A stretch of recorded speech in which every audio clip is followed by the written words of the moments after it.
alaikum wa rahmatullahi wa barakatuh. Dear respected brothers and sisters, Jazakumullah khairan for joining us. Inshallah, today's webinar will be in regards to the Hajj journey essentials and Hajj preparations, what we should be taking with us, the essential packing checklist for Hajj, the important documents and travel essentials, and common mistakes to avoid.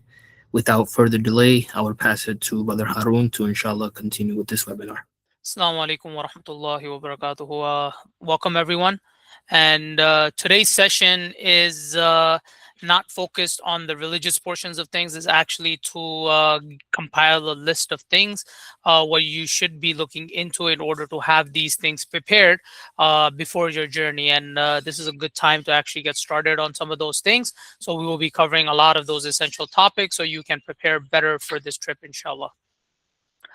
So some of the topics that we will be covering will be travel documents and communications, clothing and footwear. We will also go over a health checklist, bank and cell phone carrier, Saudi airline baggage policy, and we will have some recommendations from our team. And at the end, we will be going over some expected expenses that you will incur during this journey. And then we will open it up for Q&A, inshallah, at the end. So for our first topic, for travel and for travel documents and communications, of course, everyone knows this already. You do need to carry your passport and also any other travel documents. Some of you may be traveling ahead to a different country afterwards. You want to make sure whether you have an ID for that country or the visa. Maybe it's a paper visa, whatever it may be. Have those ready. And in the same sense, if you don't have a U.S. passport, you're traveling from the U.S., carrying your green card or any other relevant document to enter back into the United States. And the same thing for UK or for Canada, whatever relevant document that you need to enter back into your country, you should have that document with you. So this is alongside with the passport, because many people may not be traveling from the US on a US passport. So whatever that alternate document is, make sure you are carrying that with you. And I'm sure that everyone knows the current situation that is going on. We have seen some news where there will be limited personnel in the U.S. consulate. So inshallah, at our logistics seminar, we will also be going over some ways to actually protect your documents and to actually not lose them. But with that, I just want to give a brief overview on that side as well too. Please, when you arrive in Saudi, only time you should have your documents with you in hand should be when you're doing movement. Once you reach the hotel, your luggage comes to the room, put it in your luggage, put it in your backpack. Do not carry your passports to Haram. Do not carry your passports to Mashair for the sites of Hajj. This is where most people lose their documents, their passports, and large amount of cash. The hotels are a very safe place. There are cameras everywhere in the lobby, in the corridors for the rooms. So if anything goes missing, any issues, they will see those cameras who entered in and stuff like that. So please protect your documents, protect yourself, make it easy for yourself going and coming back. Print the visa and have a digital copy on the phone as well too, and also leave a copy with family members, a digital copy, just in case you lose that on your phone or something like that happens. You can always send them a quick message and get that PDF version of your visa, just in case you need it for something. And having the printable version is very important. Sometimes they do ask for it at the airports, at checkposts, and at different locations. And this is a pre-travel checklist. That's why I'm not going to mention Duzuk cards, but that is also a essential aspect of the trip. So make sure to have that secured and with you at all times over there, alongside with your visa, just in case you need it somewhere. And a digital copy will suffice too, but you should definitely have one for arriving into Saudi, and departing from Saudi, you should have a paper copy as well too, just in case they're not able to pull your visa when they swipe your passport in the system. This will be a part of the vaccination requirements, the meningitis vaccine. This is checked by authorities when you land in Saudi. The Ministry of Health does stop you and ask you for a record of your vaccines. So please do carry this record for meningitis. And if you are traveling from a different country, today, inshallah, we will be covering those different vaccines. For us, meningitis vaccine is required, and the flu shot is highly recommended. So these two things, you don't need a record for the flu shot, but it's just highly recommended just to protect yourself during the days of Hajj because of the high crowds. But meningitis vaccine, you definitely need a record for this to show the Ministry of Health when you land in Saudi.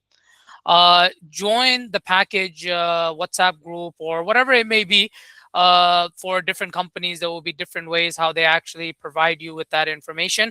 So, inshallah, if you are traveling with us, we will be sending those groups after the last phase, so you can join them, and we will give you our personal side guidance for the Hujjaj that are secured from our side, inshallah. And this last part, have a plan for communication with family and friends. This is a very, very, very important aspect of your journey, because your family, let's say you get here, you get to Makkah, you get to Medina, everyone is excited. Maybe this is your first trip, maybe this is your 10th trip, whatever trip it may be. Family members are always worried, so always have a communication plan. Try to reach out to them at least once a day, let them know you're okay, you're doing well, what's going on, what have you been up to, just so they are not stressed about you. So have that communication plan. If you are planning to not use any roaming, meaning you're not planning to use a US carrier or a carrier from your country to use the roaming data over there, there are some applications that work on local data in Saudi. So WhatsApp does not work. And we will be going over more details over that in the upcoming slides. But just a reference, WhatsApp does not work over there. You cannot do WhatsApp calls, only messages. So Facebook Messenger works perfectly fine. Snapchat works fine. You have Bottom, that also works fine over there. So you have a couple of options which you can use. You can download these apps, test them out before you travel, to actually be able to give your family members a call without worrying. So for clothing and footwear, make sure you're getting some breathable clothing to deal with hot weather over there. Linen abayas are highly recommended for women. They're breathable material. They keep you cool in the hot weather. So this is highly recommended. And if someone is looking for it, inshallah, I'll leave some information in the chat in this meeting, inshallah. If you would like to reach out to someone, I know a few people that actually sell Hajj and Umrah abayas specifically in linen. You can test out the cloth and see how well it works for you. I cannot emphasize this enough, how important it is to have comfortable daily shoes over there. Don't be in that mindset where you want to just wear some flip flops or anything like that. Even if you're using that throughout the journey, make sure you have something comfortable, because those daily shoes, you don't want to wear yourself out. You start getting blisters. We're used to wearing sneakers over here, we're used to wearing socks. Try to use those in your daily footwear, except for when you're in the time of ihram. And for the women, it's completely fine.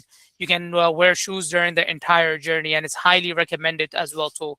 And also try to get some cushioned walking sandals, flip flops for men during the state of ihram. So please, if you have not done so, try to look for something comfortable. If you're ordering something online, order it, start walking in them, so you're able to walk long distances in them, because you will be required to use those while you're in the state of ihram. And of course, I am mentioning this just for the men. For the women, please wear your socks, wear your shoes, be comfortable. You don't have those restrictions during the state of ihram. So very important. Go and see what kind of sandals, flip flops you want to wear during the time you're in ihram, and practice in those. Start walking from now in those. Start to break into them. See if it's working with you. I went through many pairs of slippers before I chose one, and I'm like, you know what, this is very good. I'm going to use this. And something that's good for me may not be good for you. So try out a few different ones, walk in them a couple of miles, and see how your feet feel. Are you comfortable in them? Are you not comfortable in them? This is a very important thing that you need to focus on, because this is going to make your journey much simpler and easier when you get there. There are some things that you do need to take care of for your health checklist. Make sure you have your daily medication you need for the entire duration of the trip, plus a couple of days. Don't just leave it like, let's say your journey is maybe you chose a package that was 14 days. Carry medication for 18 days. If you don't have enough medication at that time, make sure to go consult with your doctor and make sure they prescribe you enough medication so you can take them with you.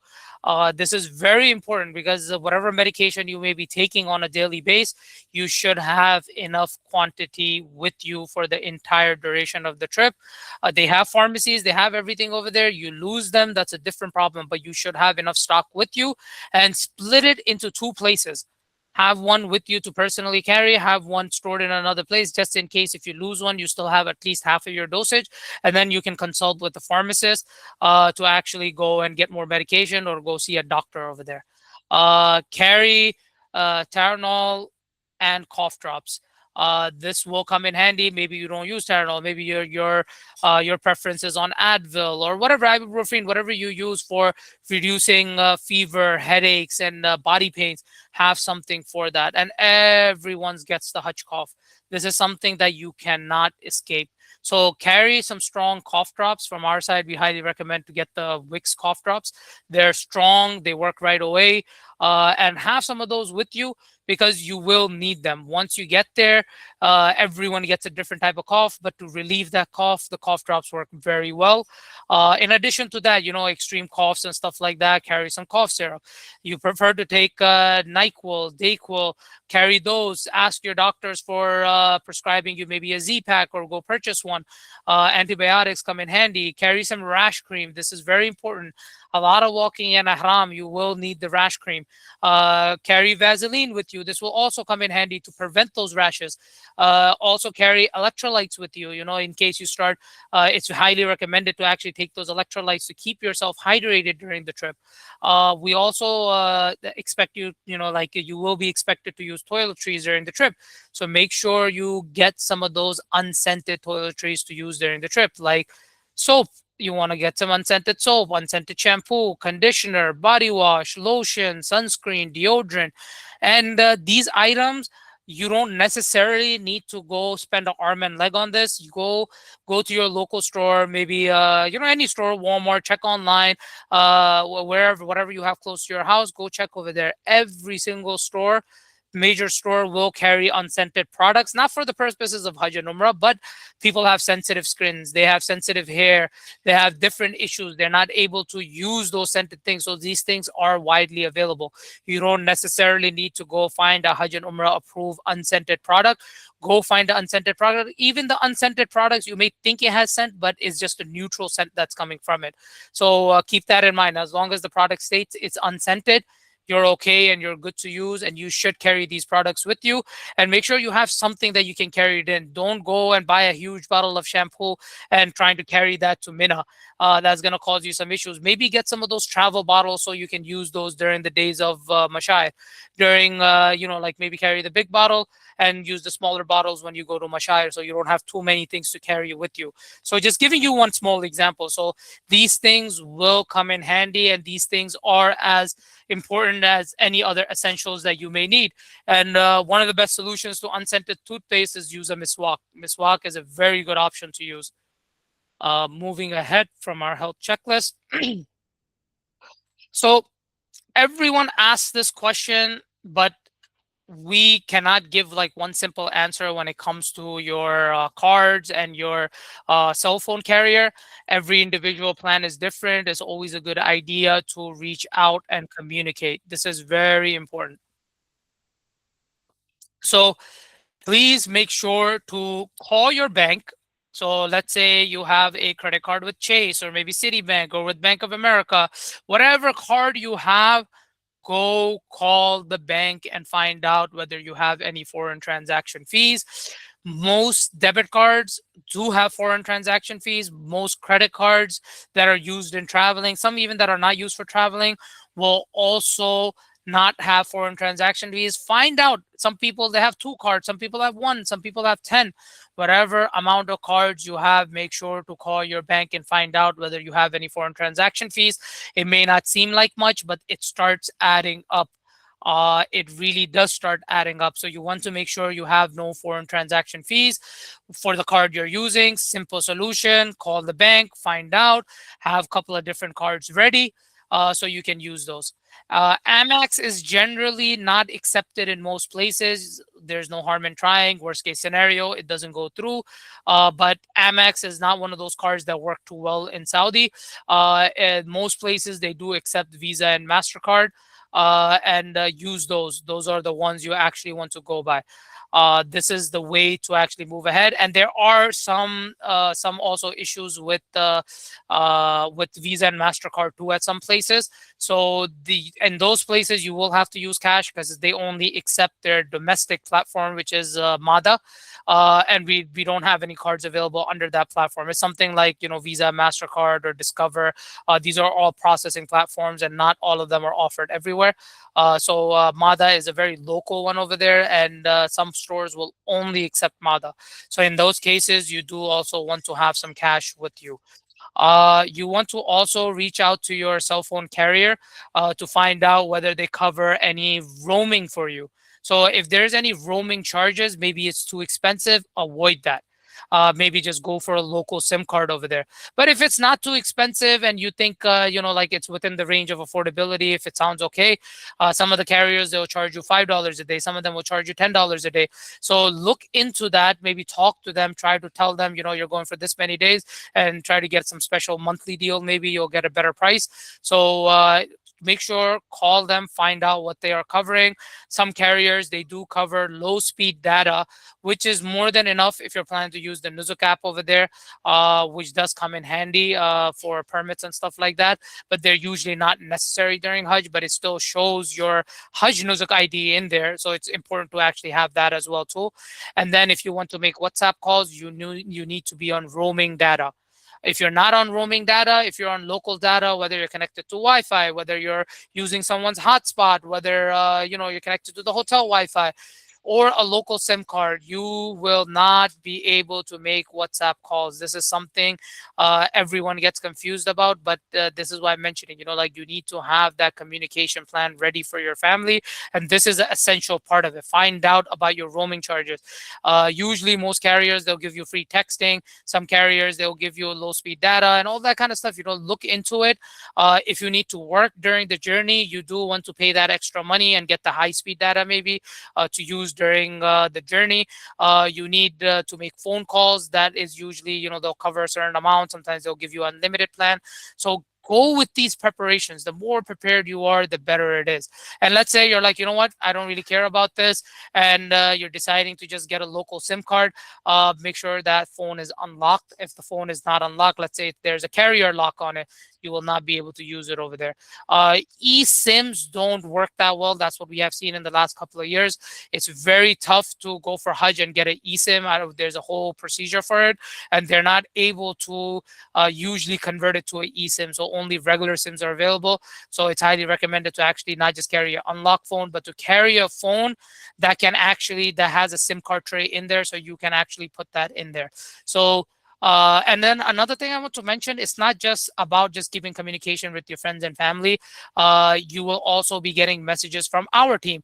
Maybe you need to reach out to your murshid. You need a plan of communication for the entire journey, and you will be requiring some form of data, whether it's low speed, high speed, it doesn't matter.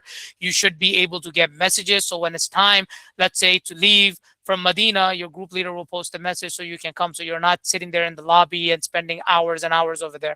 We don't want anyone to do that. In case that is happening, that is something that is being delayed from the other side. It's not from the group leader side where it's like, oh, come 3 hours before the departure time. It's better to come 10, 15 minutes before, and you will be informed through these groups. So it's very important to have that data. Moving ahead, how to get the best exchange rates. This is a very common question that comes in. carry brand new $100 bills. Don't go for the older bills, and make sure they don't have any scratches. Make sure they don't have any writing. Make sure they're not too crumbled up. I don't know, the money exchanges, they sometimes make it seem like, it's I don't even know what to say, but they want like a perfect crisp bill. So it's always good to go to the counter if you are taking out $100 bills over there. It's always a good idea to go to the counter rather than taking out from the ATM, and tell them to give you new $100 bills. It's very important that they don't have any markings, nothing on it, so they're accepted everywhere.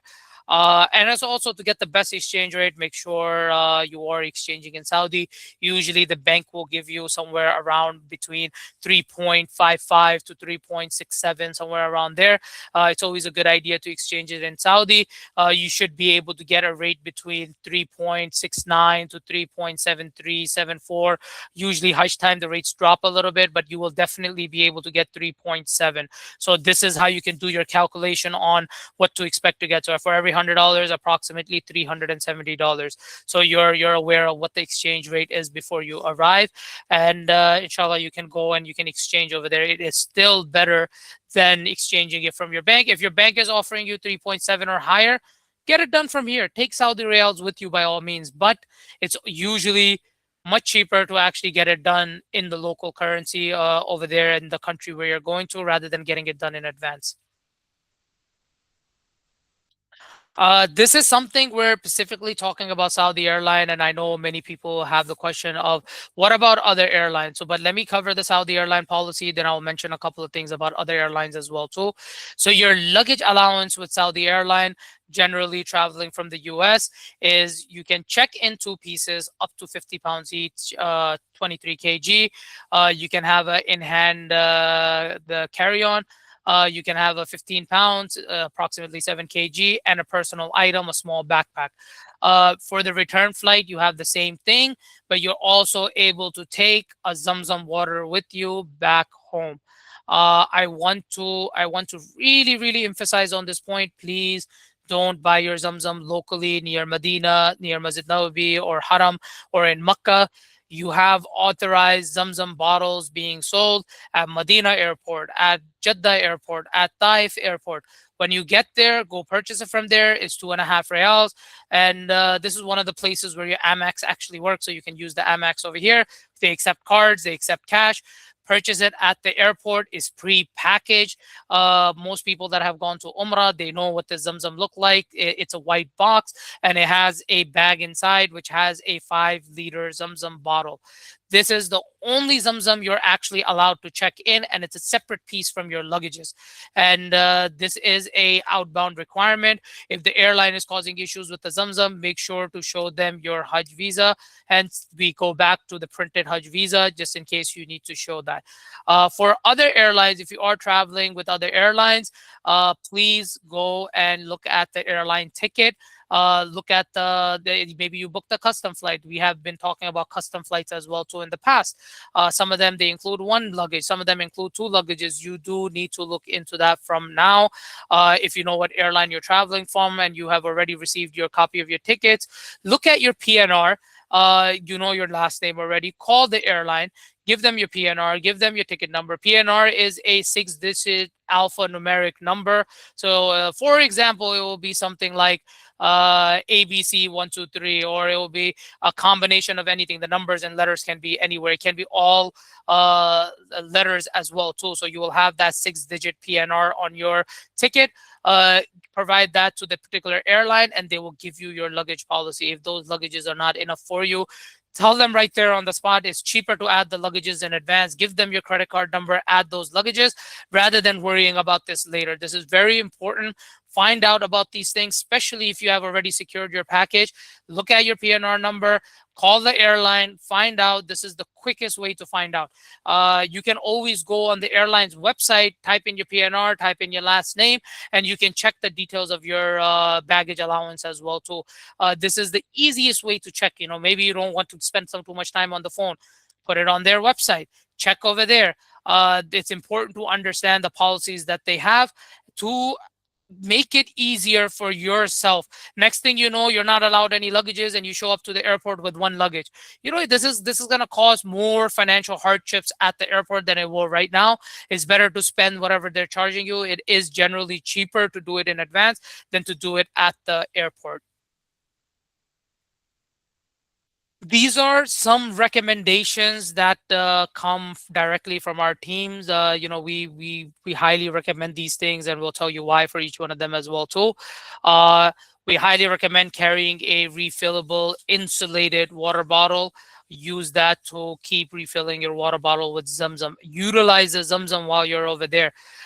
Minimum trip for everyone will be 10 days. 10 days, don't spend your time drinking regular water. Try to have as much Zamzam as possible. Whether you're in Medina, whether you're in Makkah, Zamzam is widely available in both cities.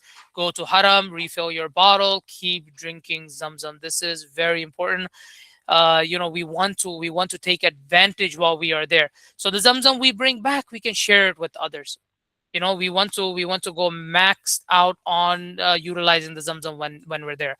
Also, pack enough clothes for the entire duration of the trip. This is something where the laundry and the dry cleaning services are very expensive. So let's say you're even with the longer packages, carry enough clothes for the entire duration of the trip. This will save you a lot on the laundry over there. But worst case scenario, carry enough for the exact days, and inshallah, you will be in ihram for some days too. This is something that you do need to consider as well too. So one day you're going to be in ihram when you're going to do your umrah, and then you will also be in ihram from the evening of the 7th of Zilhijjah going to the 8th, the 9th, then the 10th. So you can subtract those 3 days, or maybe use those as backup days. Look at your journey, look at how many days you're going for, so you have a better idea and you have a better understanding of how many pairs of clothes you need, because this will be helping you during the entire journey. You want to make sure you have enough clothes. You don't want to be worrying about the laundry and the dry cleaning services. But if you need to do it just in case, you do it. Generally, it's usually, like, I would say, like about like $1, $2 for a shirt, and like maybe like $3 for like pants and stuff like that, and full clothing about $4 or $5. So keep some budget for that as well too, just in case you're expecting to actually go through your clothes much faster. And you generally, when you're in Mashair, you do go through those clothes faster as well too, because you're sweating a lot more when you go for Jamarat, and when you at the time you get back, that long walk, you want to change your clothes, take a quick shower in Mina. So these things you do want to keep that in mind. We already mentioned this. Keep cash for daily use. This is as important as carrying your credit cards for backup. Carry your debit cards too. It's not a huge expense. In case you need urgent cash over there, you can always go put it at an ATM, and they'll charge you the ATM fees and a little bit foreign transaction fees, and you can take out some cash over there too. But cash does become necessary in many places. This is a necessity to have some cash with you during the trip. Carry a universal travel adapter. This is something that we have started recommending this recently. It's a cheap product. It's not like back in the days. You don't need to go spend $50, $100, $200 on a universal travel adapter, unless you're going to be heavily using it on a very regular base. Maybe go for a very high quality one, but a medium to low quality should be enough for the trip. And what this device is it's basically, if you have traveled to different countries, you will notice there are different type of plugs. In the US, we have those two flat pins. In some countries you go to, they have 3 pins. In some country you go to, they have the round pin. Some countries you go to, so there's like different pins that are used in different places when you go plug it in. So this universal travel adapter is basically from anything to anything, and generally it will have some slots to put in USB cables, type C or type A, that you can use with your chargers. You can hook on your laptop. You can do a lot of things over there with these universal travel adapters. And maybe when you are in Medina, the one, maybe you have a general one, a generic one, and is just one of those that can't convert into everything. You will have something different in Medina, then you will have something different in Makkah. Maybe you're in a luxury shifting package. For all three hotels, you may have a different type of adapter. So this universal travel adapter, between $10 and $20. The one I use, I travel pretty frequently. I'm in Saudi with Umrah groups throughout the year. I go at least 6, 7, 8 times, 9 times throughout the year.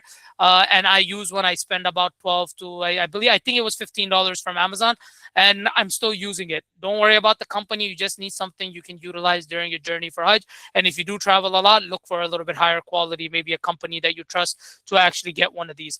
If you buy one of these over there, they're really expensive, especially the universal ones.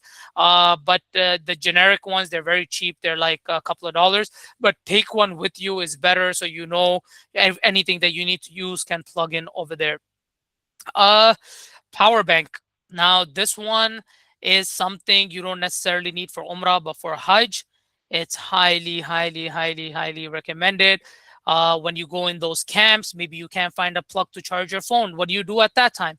You want to have a power bank at least. So, like I mentioned, that communication plan with friends and family, group leader, whoever it may be, you need to have that power bank with you so you can charge your phone, and you can utilize it. Let's say you're in an emergency, you got lost in Mina. What do you do at that point? Your phone's dead. You don't have any cash with you, nothing. How are you going to function?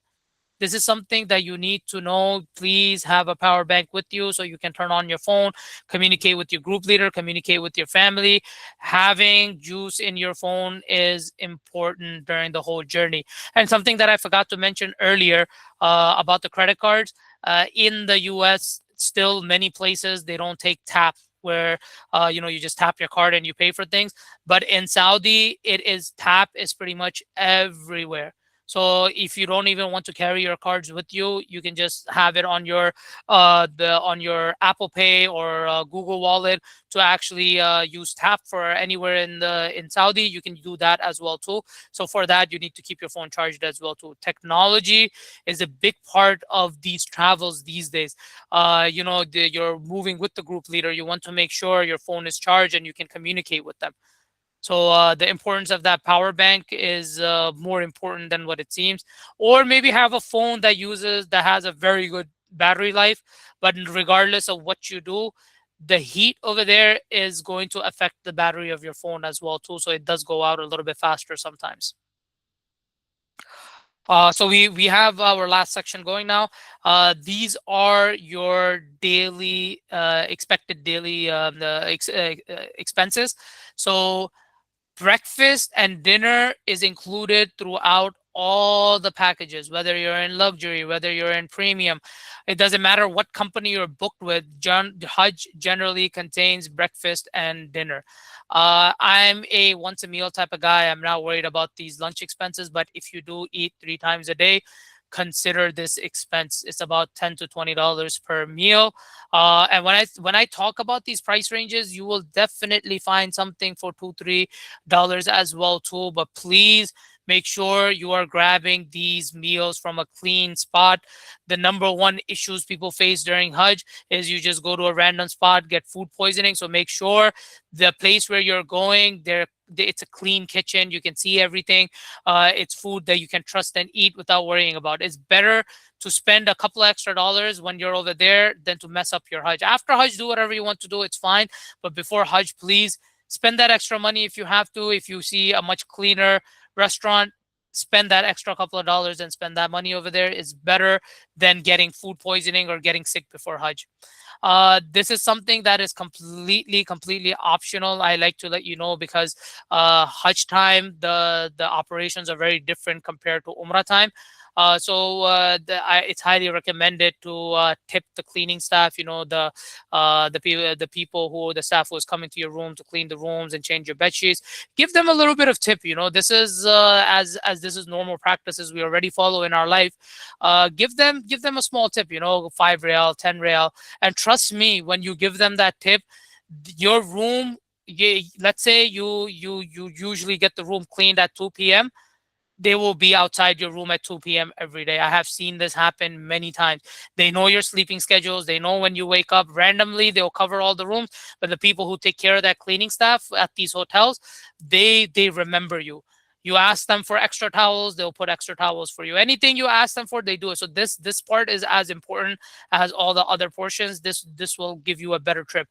Those bellboys that are delivering the luggages to your room, give them some tip too. 5-10 real is like a normal tip in Saudi. You don't need to go and convert that into dollars, meaning normal tip that you will give in dollars is 5 reals is about a dollar and a half, and 10 reals is about $3.50. So keep this in mind. You want to keep some budget aside for tips. And these people, they have the huck as well too. They're standing there, they're working, and you can support them in a better way. This is treated as sadqa, whatever you want to treat it. But these people, they are there for your for taking care of you, so take care of them as well too. If you're when you're in Medina, and you want to visit Masjid Quba, inshallah, this is something, and this will also be covered, what is Masjid Quba, in our Medina session at 3 p.m. But the Masjid Quba, it's about a $15 to $30 expense round trip. This is a taxi, so you can go with like a couple of people, 2-3 people, and you split that expense. And you go and you visit Masjid Quba and pray 2 rakats over there. You get virtue of doing Umrah. So this is an expense that makes sense to do. You're there in Medina. Go utilize that time. Maybe every day after Isha prayer, go and take a round. It's a very nice area. Recently, they made restaurants and different things around it, and it's something where they also have golf cars that take you to. It's up to you whether you want to use the golf cars. Usually the price is a little bit more expensive than taxis, but you can look into it, inshallah, when you're there, and you can utilize those options to go visit Masjid Quba. Taxi to Haram, this is specifically for Azizia hotels, meaning most standard packages. This is something, expect about $20 to $50 round trip after 6th, 7th of Zilhijjah when they turn off the shuttles. Hajj time, it is quite expensive to take those taxis to go back and forth from the hotel to Haram. So keep that in mind. Once the Hajj days are done, 1 or 2 days, the prices do calm down, but keep this price range. And keep in mind as well too, when you're in Azizia, it is within the boundaries of Haram. So you do get the same virtue. Go pray in any masjid with Jama'ah. You are getting the same virtue as praying in Masjid al-Haram. So utilize that over there. Most of the times, maybe you want to go perform tawaf al-wada after Hajj, and the shuttles are not available, because these shuttles, it's not up to anybody, none of the companies. This is up to the local government and authorities to decide whether those shuttles will be able to run or not, because of the heavy departures to Medina, the heavy movements between the hotels for shifting packages and all these things, heavy movement towards the airport.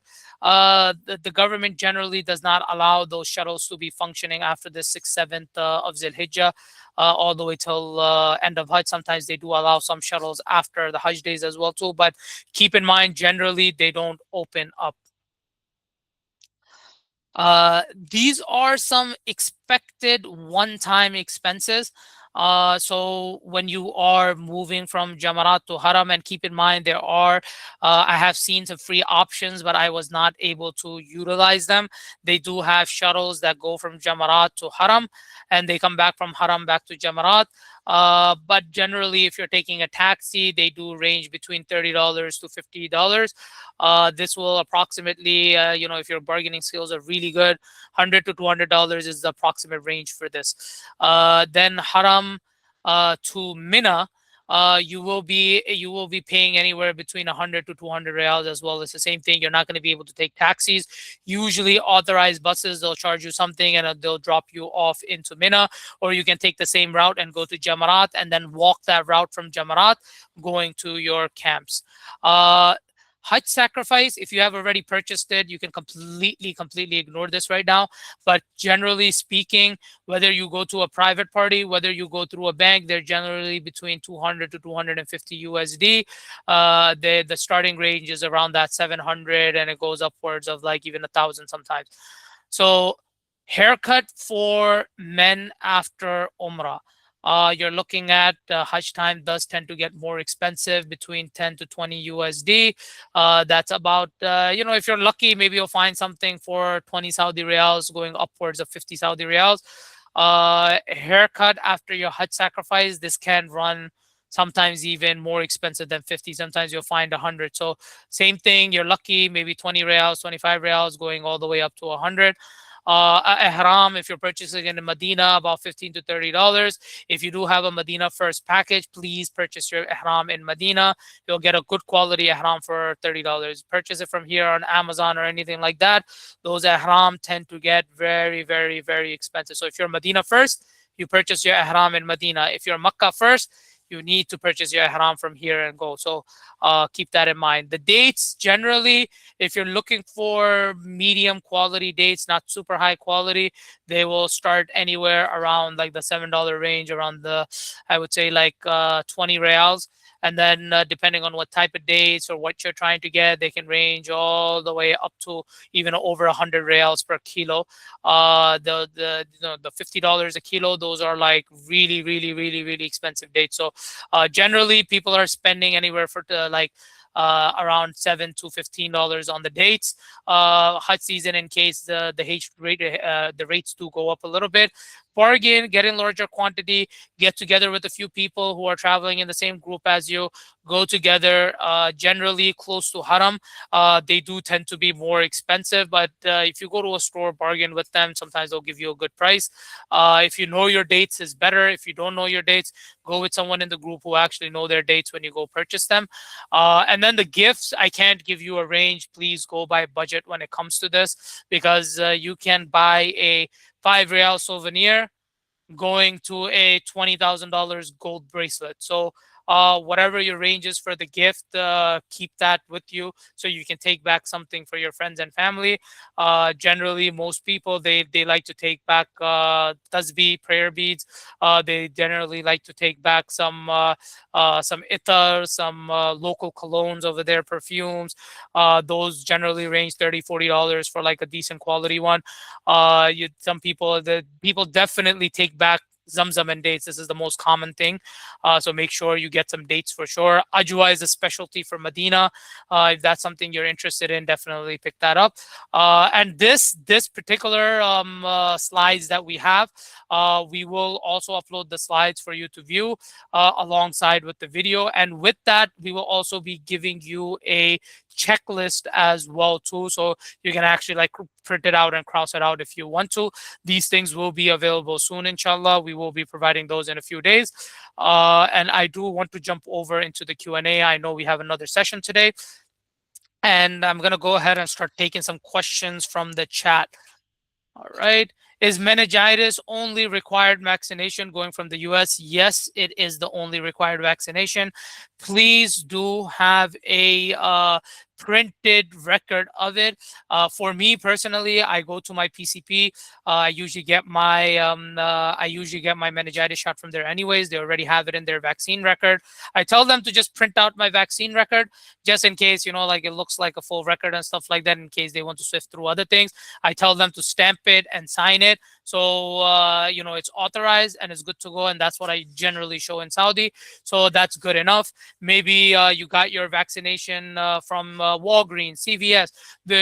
Ask them for a record. They usually give you a little printout with your name on it and stuff like that. So you do need that with you in order to not run into any issues. Please feel free to leave any questions in the chat.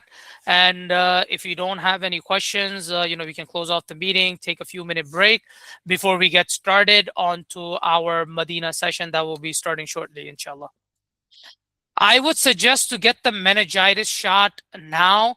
And I think, Amna Yusuf, I think this is a really good question you can put towards Dr. Bukhari so he can even go in further depth. Or maybe I'll send him a text message to cover this in the Q&A. Is it recommended to get it now or later? But generally, you do need to, it's valid after, I believe, 10 days or 2 weeks or something like that after you get the shot. But you will also get some symptoms after the shot too. So I will ask Dr. Bukhari to go in details on the meningitis shot when he's covering that portion in the medical advice with Dr. Bukhari at 6 p.m. inshallah. I think the question is Jeddah to Haram. All your transport is included. Only transport that is not included in the packages is when you leave from Jamarat to go to Haram and Haram back to Jamarat. And the only reason I'm telling everyone to budget yourself for that, because generally, what if the free shuttles are not free anymore? Number one. Number two, what if there's so much crowd and you're like, you know what, I'm done with Jamarat. Let me just go ahead and take a taxi, get to the hotel. My sacrifice is done. I want to go get my haircut done, change into my regular clothes, and jump to Tawaf Ziyarat, perform my Tawaf Ziyarat, perform my Sa'i, and get back to Mina and rest. So this way, I don't need to worry about it on the 11th and 12th. So generally speaking, it's better to go with that option. So we were told about this last year that they were going to launch some platform. But honestly speaking, if you want to pull out the funds, you can pull out the funds. There's no point of it sitting in there. There are possibilities they may launch something in the Lozuk platform to actually use the funding from it. But I cannot guarantee this 100%. But your credit cards, your cash, it's if not good, might be better.